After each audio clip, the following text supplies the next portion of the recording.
What is he doing?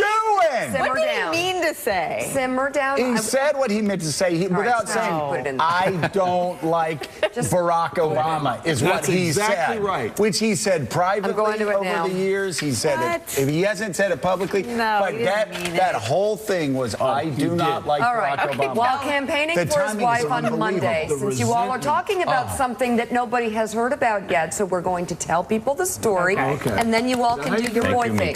Former President Bill Clinton described Obamacare as, quote, the craziest thing in the world. Yes. Today? This guy's amazing. Just now? Not yesterday or the day before. Stop it. He tried to walk the comment back at a rally in Ohio yesterday, saying the law did a, quote, world of good. But I want to see the original quote. But don't show me what Donald Trump said. Oh, Donald Trump responded, didn't he? Yes. Okay, but what did Bill Clinton say? This is amazing. Wait a minute. Here's what Clinton said on Monday, followed by Trump's attack. But the people that are getting killed in this deal are small business people and individuals who make just a little too much to get any of these subsidies. So you've got this crazy system where all of a sudden 25 million more people have health care, and then the people are out there busting it sometimes 60 hours a week, wind up with their premiums doubled and their coverage cut in half. It's the craziest thing in the world.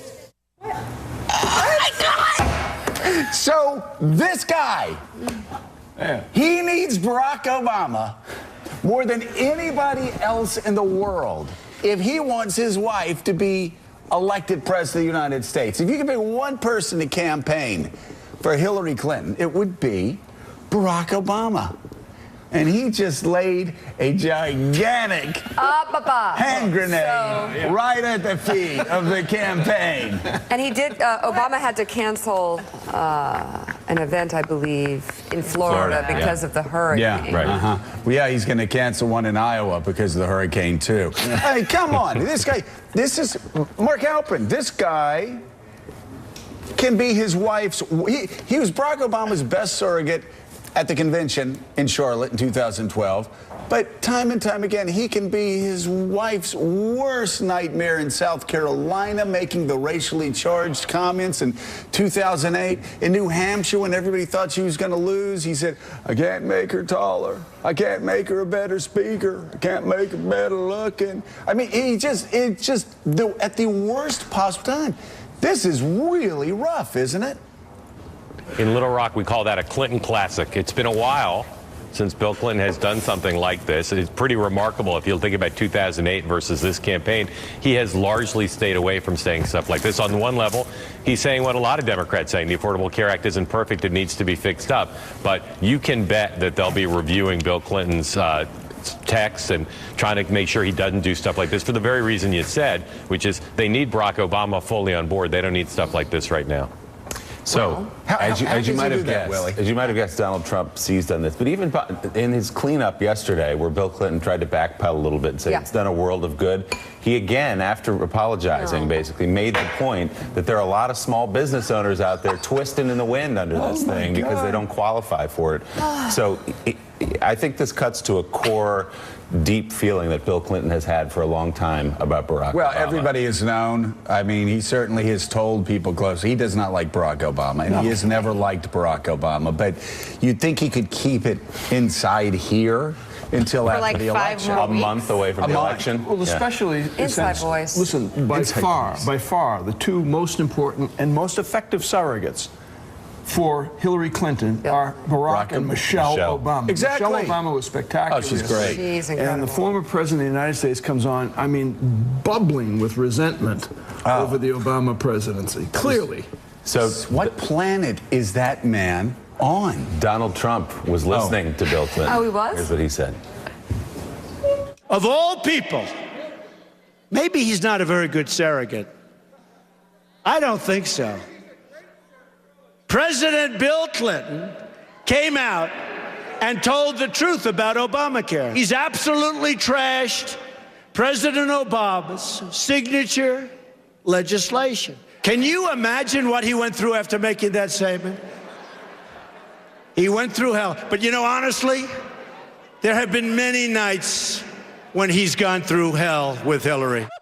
Oh my gosh. He can't even believe. He cannot even believe his good luck here. I mean, he says all sorts of crazy stuff, but you can see him reading that going like, did my guys get this right? This teleprompter stuff, you know? I mean, it's unbelievable. I don't know what to say on 3 hours of sleep. Mike Barnicle. Yeah, you were up all night. Come on.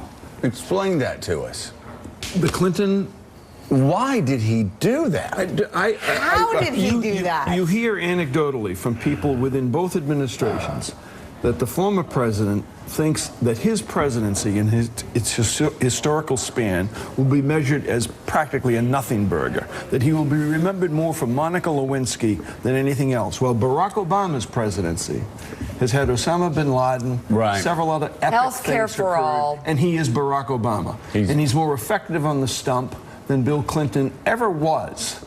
And so he's very resentful. How history will look at the two of them will be very interesting. But his wife is trying to be president. You think you could just keep it under wraps for a month as you're trying to get your wife elected president? Michelle Obama on the stump. I was watching her. Boy, you want her out there. Showed that. Trying to get to it all. Mark Halperin, what have you heard from Brooklyn? What have you heard from anybody that can explain what the hell happened?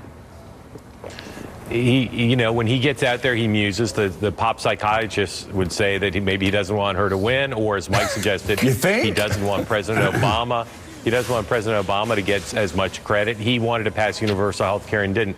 I'll tell you, I guarantee you, John Podesta, who obviously chairs the Clinton campaign, is close to both the former president and the current one. I'm certain that as I said, they're going to figure out how to keep stuff like this from happening, and they're lucky it wasn't worse. The Republicans are seizing on it, but if they can use this to try to tamp it down. Like tear up a picture of the Pope or Barack Obama? He has said, like, how could it be worse? You know, he could have said something that would be breaking through more than this is. This is getting some attention, but this will be overwhelmed in the next 24, 48 hours by the debate. They just have to try to keep him in check, as he said, for just a couple more weeks, but it is keep him in check. The craziest thing in the world. He could be the first dude. He called it the craziest thing in the world. He called Obamacare the craziest thing in the world. The thing that Republicans have been at war with for 7 years. Twice the cost, half the coverage. Did he say that? It's the craziest thing in the world. But I have to see it again. He said it's... Okay, let's show it again. I have to see that again. Let's show Bill. Here's Bill Clinton trying to destroy his wife's campaign.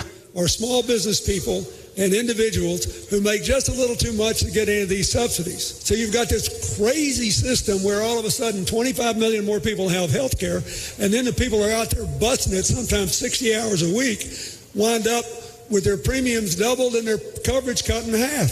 It's the craziest thing in the world. I mean, that could have been ripped out of a Trump speech or a Mike Pence speech if you were trying to attack the legacy of Barack Obama. Yeah. As Hillary Clinton inherits the legacy of Barack Obama. There's just no spinning out of that. You hear John Podesta, Jen Palmieri, everybody doing their best last night. There's no way to spin that. He said twice it was the craziest thing in the world. Yeah. Sounded like a Republican saying people who are busting it 60 hours a week working can't afford it. It's the 2010 Tea Party message that sort of swept Republicans in the midterm. All right. It is. There's so much more to get to. Crazy. But Mark Halperin says it could be worse. It could be worse. No. Could be worse. No, it can't. I'm telling you. Okay, well, I guess he could bring race into it. I mean, he's done that before. No.